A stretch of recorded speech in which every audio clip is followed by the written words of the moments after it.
Assalamualaikum warahmatullahi wabarakatuh. Kembali lagi di channel Kisah Misteri. Kali ini Mimin akan membawakan cerita tentang tumbal kebun sawit. Oke, mari kita mulai ceritanya. Tolong, ada mayat di blok 2 dekat jembatan, ucap lelaki itu. Suara seorang lelaki yang berteriak sehabis sholat subuh. Itu pun lantas membuat pekerja yang sedang bersiap-siap untuk bekerja langsung berlarian menuju ke tempat yang dimaksud. Sepertinya mayat ini bukan berasal dari desa ini. Kita pun tak pernah melihatnya. Kasihan, malang sekali nasibnya, harus meregang nyawa tanpa ada seorang pun di dekatnya. Tapi bukanyakah aneh, di wilayah kebun sini kan dijaga khusus oleh satpam. Kenapa bisa ada orang asing menyelinap ke sini ya? Timpal ucup yang merasa heran karena komplek perkebunan sawit di sini betul-betul dijaga khusus. Bahkan sang pemilik kebun Juragan Andi pun membuat larangan bagi para pekerja tidak boleh keluar dari kawasan kebun apabila sudah memasuki jam 10 malam. Di kebun ini sudah tersedia minimarket yang memang lengkap, klinik kesehatan, dan juga warung makan yang buka sampai jam 10 malam. Itulah mengapa Juragan Andi melarang seluruh karyawan untuk keluar dari batas kompleks sawit menuju ke desa terdekat, kecuali ada hal urgent yang memungkinkan untuk dilakukan. Yo, mana aku tahu, Cup. Kan kebun Juragan Andi ini terkenal dengan buah sawitnya yang bagus, mulai dari bibit, bahkan buah setelah panennya. Siapa tahu itu orang meninggal digigit ular peliharaan Juragan Andi yang memang khusus menjaga wilayah ini, ucap Mas Alam yang memang seringkali kemana-mana selalu berdua dengan Ucup. Aku pun ingin pergi meninggalkan lokasi tersebut, karena dari kejauhan ambulan khusus dari klinik pun sudah tiba untuk membawa mayat malang tersebut. Neng Anggun, Mamang Ucup temani nggak balik ke rumah? Neng kan sendirian, takutnya aja terbayang-bayang lagi muka mayat tadi. Ih, serem loh Neng, kata Mang Ucup yang membuat rasa takutku yang semula hilang kembali lagi hingga merinding ke seluruh badan. Dari kejauhan kulihat Bude Atun sudah datang dengan sapu lidinya. Aku tahu dia pasti sedang mencari suaminya yang terkenal tidak bisa diam di rumah itu. Ya, siapa lagi kalau bukan Mang Ucup. Mang, lebih baik Mamang hadapi dulu betina satu di depan itu. Sepertinya bakalan ada perang ketiga lagi di tempat ini, kataku sambil berjalan meninggalkan kawasan blok 2. Kamu itu ya, Pak, nggak bisa apa diam di rumah sehari aja. Kok yo datang cuma stor muka sama numpang mandi doang. Habis itu kok hilang lagi. Apa nggak bosan-bosannya di pos itu? Ditangkap kuntilanak merah itu baru tahu rasa kamu, ucap Bude Atun yang masih terdengar oleh telingaku, memarahi suaminya.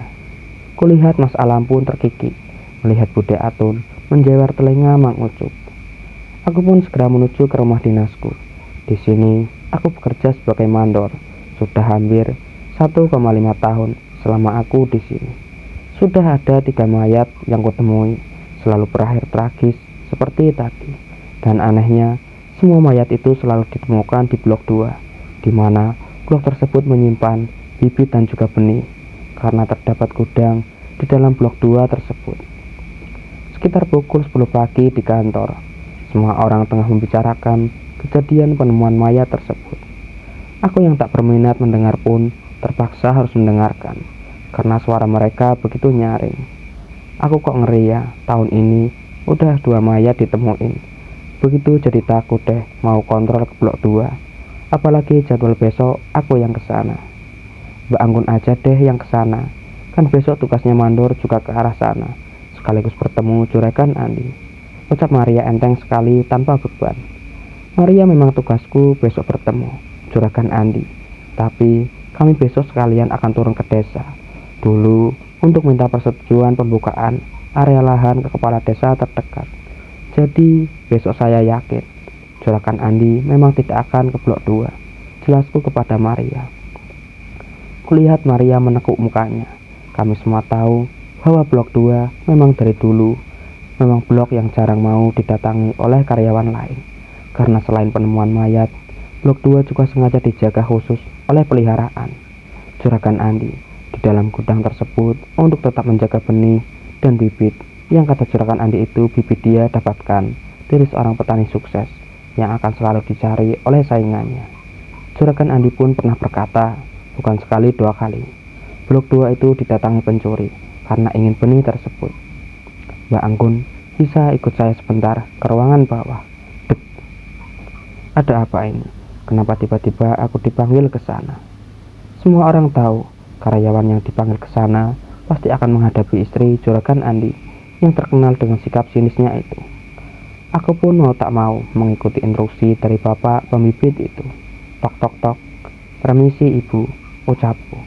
Silahkan masuk.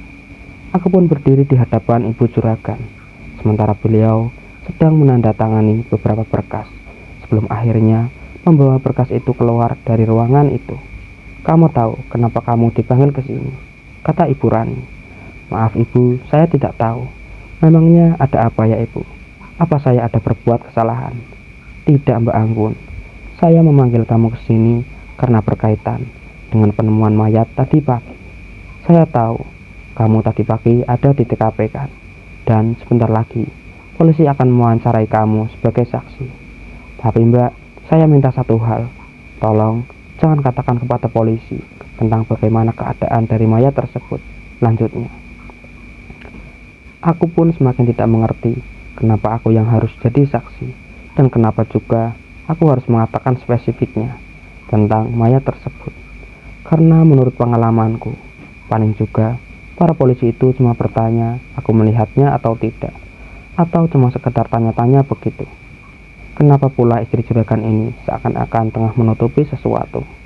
Kamu mungkin tahu Mbak tentang peliharaan yang sering dimaksud oleh orang-orang di sini.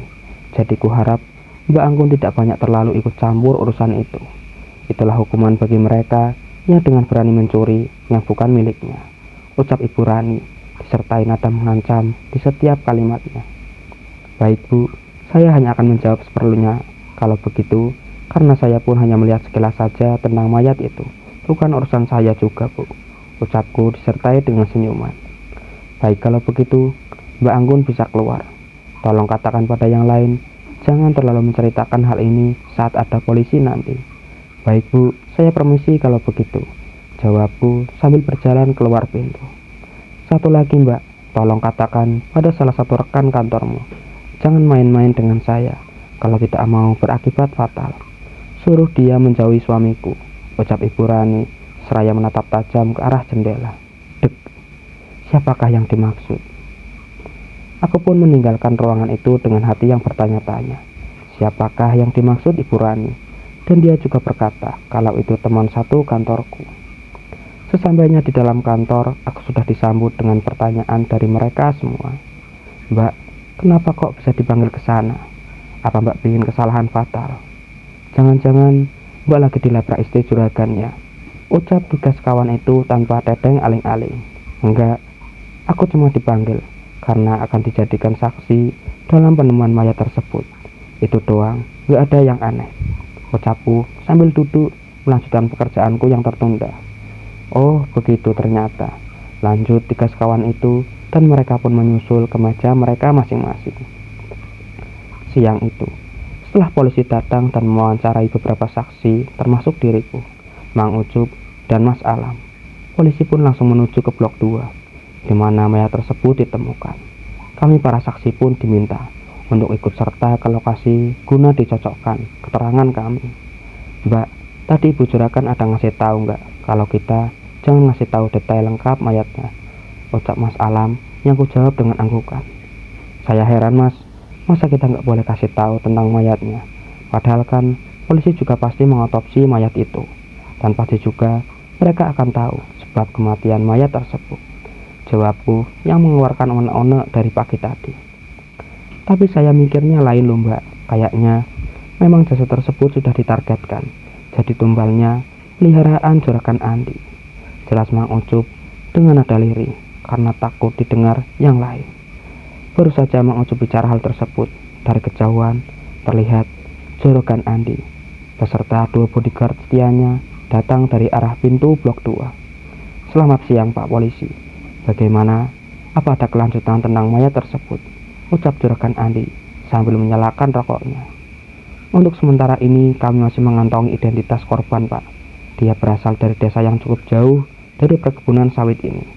Seperti dugaan Bapak, kemungkinan dia pergi ke sini untuk mencuri karena di dalam baju mayat tersebut terdapat pisau, gunting, dan juga sebuah karung yang digulung kecil. Kami juga masih menyelidiki luka yang ada di tubuh korban sembari melakukan otopsi. Untuk sementara gudang ini kami akan berikan polis lain. Jadi sementara waktu kegiatan di sini akan berada dalam pantauan kami," jelas polisi tersebut kepada Juragan Andi. "Baik kalau begitu Pak, kami tunggu berita selanjutnya. Dan mohon jika berita ini jangan sampai keluar sana ya Pak. Bapak tahu sendiri kan, pasti masyarakat akan berdemo lagi seperti sebelumnya," terang Juragan Andi kepada polisi tersebut. "Baik Pak, kami pastikan berita ini tidak akan menyebar kemanapun.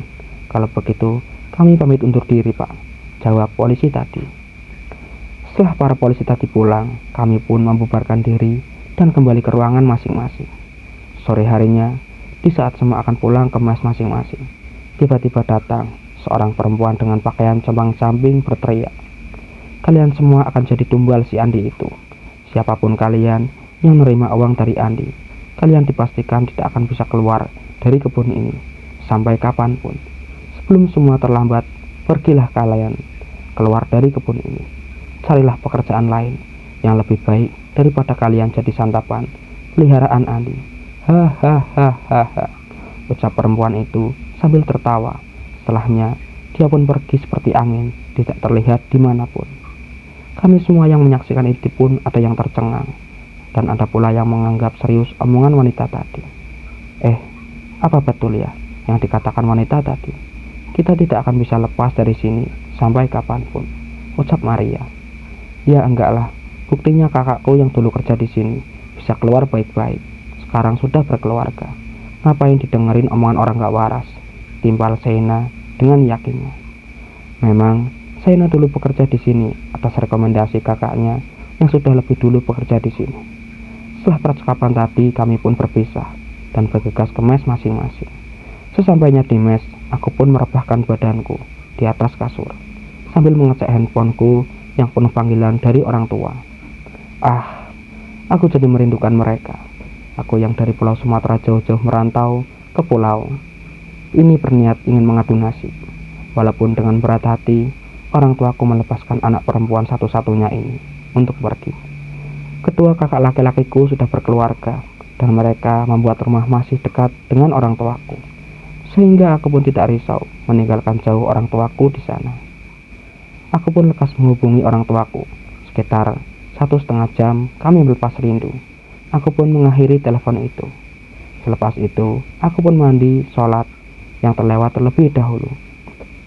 Sehabis sholat, teman-temanku Maria dan Sena sudah menunggu di depan mes karena kami berencana akan makan malam di warung. Perjalanan menuju warung, kami harus melewati rumah Juragan Andi terlebih dahulu. Sena yang sejak tadi mengantuk mendadak, segar dan tegap saat melewati rumah Juragan Andi. Aku dan Maria pun menduga jika Sena memang sedang dekat dengan salah satu bodyguard Juragan Andi. "Mbak Anggun, Maria, kalian duluan aja ya. Aku kayaknya ketinggalan sesuatu nih," ucap Sena dengan wajah malu-malu. "Halah, paling kamu mau ngapel kan? Bukan ketinggalan sesuatu. Sudah cepat sana, nanti sendirian di jalan ditangkap hantu kamu," jawab Maria disertai ledekan kepada Sena. Sena yang mendengar itu pun tersenyum malu-malu. Sesampainya di warung, aku dan Marisa sepakat memesan mie ayam dan juga pecel lele. Ya, kami memang porsi kuli kalau makan. Tiba-tiba Ibu Rani pun datang kemari. Beliau pun ikut duduk di depan kami bersama dengan sekretaris andalannya, yaitu Bude Atut. "Temanmu yang satunya mana, Mbak? Tumben gak ikut makan bareng," ucap Bu Rani. "Oh, dia balik dulu, Bu. Katanya ada yang ketinggalan, mungkin dompetnya," timbal Maria sambil mengunyah tahu. "Ketinggalan atau sengaja mampir temui suami orang," ucap Bu Rani. Dek, kenapa Ibu Rani tiba-tiba berkata seperti, "Mang, saya pesan jus jambu sama gorengan bawa ke sini ya," Lanjut Burani kepada pemilik warung. Siap Bu, ditunggu. Kami pun makan dalam diam sejenak. Burani berkata seperti tadi. Baik aku maupun Maria tidak ada yang berbicara lagi. Setelah selesai kami pun hendak berpamitan kepada Burani. Sudah selesai ya Mbak makannya? Ya, padahal saya mau ditemani sambil cerita-cerita begitu, kata Burani sembari menatap kami. Maaf Ibu, ini juga sudah malam. Kami hendak istirahat. Apalagi besok saya harus keliling. Mohon maaf ya Ibu, lain kali kita temani deh Ibu, janji kok, ucapku yang merasa tidak enak dengan Ibu Rani. Baiklah Mbak, lain kali kita ngumpul begini ya. Saya juga masih banyak yang ingin ditanyakan kepada kalian, jawab Bu Rani. Kami pun membayar dan berpamitan menuju ke mes masing-masing. Saat melewati rumah juragan Andi, kami melihat masih ada sendal Seina. Tapi kenapa dua bodyguardnya di luar sementara Rani tidak terlihat dimanapun? Apa jangan-jangan yang diucapkan Bu Rani ada hubungannya dengan Seina? Maria, kita perlu manggil Seina enggak nih? Tanyaku kepada Maria yang sedang sibuk mengunyah permen. Enggak usah Mbak, nanti dia bisa balik sendiri. Kita turun saja, udah ngantuk, ucap Maria. Akhirnya kami pun melangkah menuju jalan pulang ke mes tanpa ingin tahu apa Seina sudah pulang atau belum. Sesampainya di mes, aku pun bersih-bersih badan. Setelah itu hendak pergi tidur. Serak, serak, serak. Aku pun terbangun mendengar seseorang yang seperti menyapu di tengah malam menggunakan sapu lidi. Kuintip di jendela, tidak ada siapapun. Segera aku keluar kamar dan memeriksa di balik pintu, tapi tidak ada siapa-siapa. Aku pun berpikir mungkin halusinasiku saja, karena aku melihat mayat itu tadi pagi. Baru saja aku hendak masuk kamar, dari arah dapur tercium bau gosong yang sangat menyengat. Dengan memberanikan diri, aku pun melangkah menuju ke dapur. Sesampainya di dapur, aku tidak menemukan apapun, bahkan perabotan masih tersusun rapi. Setelah itu aku pun menuju ke arah kulkas. Siapa tahu ini kerjaan tikus yang sedang menggerogoti kabel. Ternyata setelah diperiksa tidak ada juga tanda-tanda akan kabel terbakar. Aneh, padahal tadi baunya menyengat sekali. Kenapa tiba-tiba menghilang dan tidak ada apapun di sekitar sini? Ucapku sambil melihat ke arah sekitar. Karena tidak menemukan apapun, aku pun kembali menuju ke kamar dan melanjutkan tidurku. Pagi harinya, saat semua sudah berkumpul untuk upacara pagi, aku tidak melihat keberadaan Seina. Biasanya dia selalu paling awal dari kami kalau untuk urusan upacara. Dari kejauhan kulihat Maria dan Mona datang. Mar, ada lihat Seina enggak? Kok dia belum datang jam segini? Ucapku kepada Maria. Loh, aku kirain udah datang Mbak. Soalnya tadi mesnya udah digembok. Jadi ya aku terus aja gak mampir jemputin dia, terang Maria yang dibalas anggukan oleh Mona. Siapa tahu dia ke kantor duluan Mbak. Kan katanya dia hari ini mau ke blok 2. Siapa tahu perlu menyiapkan berkas-berkas, jawab Mona dengan suara lirih karena takut terdengar oleh para karyawan lain. Kami pun melanjutkan apel pagi dengan hikmat. Setelahnya kami menuju kantor. Di dalam sana kami melihat Seina sedang asik dengan laptopnya, sehingga dia tidak menyadari keberadaan kami. Hei, kenapa nggak ikut apel pagi? Kamu jadi nggak bisa lihat soalnya. Tadi bodyguard juragan seger banget, kayak anak bayi baru dimandikan, kata Mona sembari mengagetkan Seina. Begitu ya, ucap Seina dengan lesu. Kamu kenapa Sei? Lagi sakit ya? Kok tumben nggak semangat?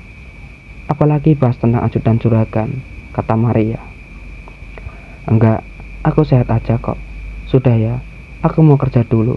Sebentar lagi aku mau keluar ke blok 2. Lanjut Seina. Tidak seperti biasanya dia begitu. Kami bertiga pun bingung dengan sikap Seina. Perasaan tadi malam dia masih baik-baik saja. Apa jangan-jangan dia marah ya? Tadi malam kita tinggal, dia makan dan juga pulangnya. Tadi malam kita nggak ada lihat dia, tanyaku pada Maria. Alah Mbak, paling lagi datang bulan. Dia kan biasanya begitu. Dan kami pun melanjutkan pekerjaan kami yang tertunda kemarin. Sore harinya, di saat semua orang sudah bersiap-siap pulang, Seina datang dengan membawa satu kresek baju. Apa itu Sein? Kau bawa baju segala ke dalam kantor?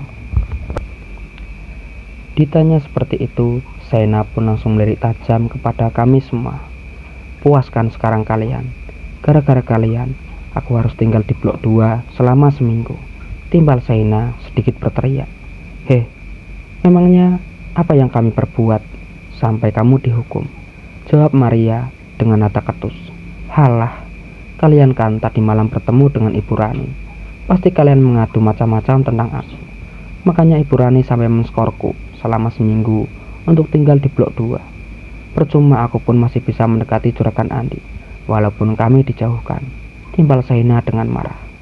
Aku pun seketika dibuat bingung dengan kata-kata Sena. Berarti selama ini memang dia yang telah mendekati Juragan Andi. Dan berarti dia jugalah yang selama ini yang sering dibicarakan Ibu Rani. Kami memang bertemu Ibu Rani, tapi kami gak ada ngomong apa-apa sama Ibu. Lagian kalau kamu gak percaya, tanya saja sama Maria. Atau enggak Bude Atun, juga saksi mata tadi malam. Aku sama Maria cuma makan doang tadi malam. Makanya kamu kemana? Memang tadi malam sampai selesai makan pun kamu gak ada datang, jawabku sambil membela diri. Halah, Mbak, gak usah banyak ngomong. Kalau bukan kalian siapa lagi? Apalagi kamu, Mbak. Kamu kan yang dekat dengan Ibu Rani. Jadi wajar dong aku curiga sama kamu. Itu urusan aku. Mau kemanapun aku pergi, gak ada urusan sama kalian. Satu hal lagi, kalau ada apa-apa sama aku selama seminggu ke depan di blok 2, jangan lupa, aku gak bakalan tinggal diam. Juragan Andi pun pasti bakal tolongin aku secepatnya. Asal kalian tahu, Juragan Andi lebih suka yang segar seperti aku daripada istrinya. Dan kalau aku jadi ibu juragan, kalian-kalian ini yang paling duluan aku keluarkan. Selanjut Sena dengan percaya dirinya. Setelah mengatakan itu, Sena pun pergi dengan membawa barangnya. Aku sebenarnya kasihan, dia hanyalah boneka, mainan Juragan Andi yang kesekian kalinya. Tapi mau diapa, menasihati orang yang lagi jatuh cinta sama saja seperti ngomong dengan batu, tidak ada gunanya. Kok ia bodoh banget jadi perempuan, sudah tahu cuma dimanfaatkan, masih aja percaya diri. Paling bentar lagi dia jadi tumbal, peliharaan Juragan lagi seperti sebelumnya. Ucap Mas Agus yang entah datang dari mana, tiba-tiba sudah ada di sini. Mas, lagi patroli ya? Kok ngagetin aja tiba-tiba muncul? Ucapku, karena setauku Mas Agus cuma berjaga di perbatasan kebun dan desa warga. Makanya aku heran dia ada di sini. Mbak Anggun, nggak apa-apa Mbak. Saya bosan di sana, terus sesekali pengen nengokin karyawan yang ada di dalam kebun. Masa saya disuruh berteman sama monyet dekat desa? Terus Mbak, hahaha, ucap Mas Agus dengan tawanya yang menggelegar. Walah Mas, bosan toh ternyata. Ya wes Mas, saya pamit dulu ya. Udah sore, bentar lagi mau maghrib. Kebetulan juga saya habis keliling tadi sama juragan ke desa, jadi sedikit capek, jawabku. Monggo Mbak, hati-hati di jalan. Ingat Mbak, kerja yang lurus aja. Gusti Allah selalu melindungi hambanya yang selalu mencari rezeki dengan baik-baik. Lanjut Mas Agus sembari keluar dari dalam kantor ini. Apa maksud perkataan Mas Agus itu ya? Keesokan paginya. Hai semua, aku ada kabar gembira, ucap Mona tiba-tiba. Ada apa tuh? Usulan kenaikan gaji disetujuin, tanyaku. Hus, bukan itu mah. Maria aja nego kan ke juragan. Gini loh Mbak, kemarin waktu aku lagi absen sore, salah satu bodyguard juragan bilang kalau sebentar lagi ada lomba nih di kawasan kebun. Dan tahu nggak, hadiahnya mobil 1 dan emas 50 gram. Jadi Juragan Andi mengusulkan seluruh karyawan kebun punya ide buat lombanya yang menantang gitu, sesuai dengan hadiahnya. Lanjut Mona disertai rasa bahagia. Sepertinya mau merayakan ulang tahun Juragan Andi. Ya, seperti tahun-tahun sebelumnya. Tapi hadiahnya kali ini lebih wow lagi, kata Maria. Tahun lalu Juragan Andi hanya menyediakan hadiah motor 3 buah dan hadiah-hadiah kecil lain seperti uang tunai dan lain-lain. Tapi tahun ini sepertinya lebih meriah karena desas-desus yang kudengar pihak perkebunan juga akan mengundang artis ibu kota. Kami pun melanjutkan pekerjaan sampai tiba waktunya makan siang. Ngomong-ngomong, ada kabar tentang Sena enggak? Apa hari ini dia sudah ditugaskan di blok 2? Tanyaku pada Maria dan Mona sembari mencicipi kuah rawon ini. Sepertinya udah deh Mbak Anggun. Biar saja, biar dia kapok. Baru juga kerja berani banget udah ngedeketin juragan.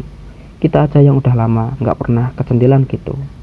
Tahu nggak mbak, aku pernah mergokin dia, mau ngedeketin juragan, pas juragan lagi santai sama anak istrinya di dekat sungai. Kan lancang namanya sedang bodyguard, yang juragan aja nggak bakalan ganggu kalau juragan lagi ada waktu bersama keluarganya, ucap Mona dengan sinis. Ya sudah, mudahan saja dia bisa sadar setelah dia diungsikan oleh Bu Rani ke sana, timbal Maria. Kalau sadar sih Mar, kalau enggak ya udah, siap aja menghadapi sinisnya Bu Rani. Hahaha, lanjut Mona disertai tawanya. Sementara itu di suatu tempat, Mas, kapan kamu mau nikahin aku? Kalau kita udah sejauh ini, apalagi kamu bilang istrimu itu sudah nggak bisa kasih kamu anak. Lihat Mas, gara-gara istrimu, aku harus kerja di tempat seperti ini. Sabar ya, aku sedang berusaha membujuk Rani supaya cepat tanda tangan surat itu. Setelah itu kita bisa menikah dan aku akan menyingkirkan dia secepatnya. Lalu kedua insan pun melakukan hubungan terlarang di dalam gudang itu, tanpa mereka ketahui ada satu mata-mata Ibu Rani yang sedang memergoki aksi mereka. Kemudian anak buahnya pun melaporkan kejadian itu kepada bos mereka. Si Andi itu sudah bagus ku angkat derajatnya, malah main gila di belakangku. Tunggu saja kalian berdua, pasti akan dapat balasannya, ucap Rani sembari melihat rekaman video yang diberikan anak buahnya. POV Ibu Rani. Namaku Rani Margareta. Aku adalah pemilik perkebunan sawit ADF setelah ayahku meninggal 4 tahun yang lalu. Aku menikah dengan Andi, salah satu karyawan di kebun sawit ayahku. Aku bertemu dengannya karena dia merupakan salah satu orang kepercayaan pamanku yang bekerja sebagai mandor. Andi dulunya seorang karyawan yang bertugas memupuk bibit. Dia kesini bersama dengan adik dan kakaknya. Seiring berjalannya waktu, ketekunan Andi dalam bekerja dilihat oleh ayahku. Dan saat itu juga, ayahku sering memerintahkan Andi untuk ikut dengannya dalam tugas bisnis keluar kota. Yang sering aku dengar ketika aku turun ke pedesaan, orang menyebutku putri sawit. Mungkin karena ayahku punya perkebunan sawit, jadi gelar itu diberikan kepadaku. Aku memang anak satu-satunya dari orang tuaku yang hidup. Adik-adikku sudah lebih dulu menghadap ke pangkuan Tuhan saat mereka semua berumur 3 tahun. Aku punya 4 orang adik dan semuanya telah berpulang. Hingga akhirnya 2 tahun sebelum ayah berpulang, ibuku lebih dulu dipanggil Tuhan. Waktu kecil hidupku sangat susah.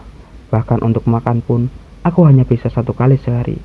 Ibuku bekerja di ladang orang, sementara ayahku hanya sebagai kuli panggul di pasar.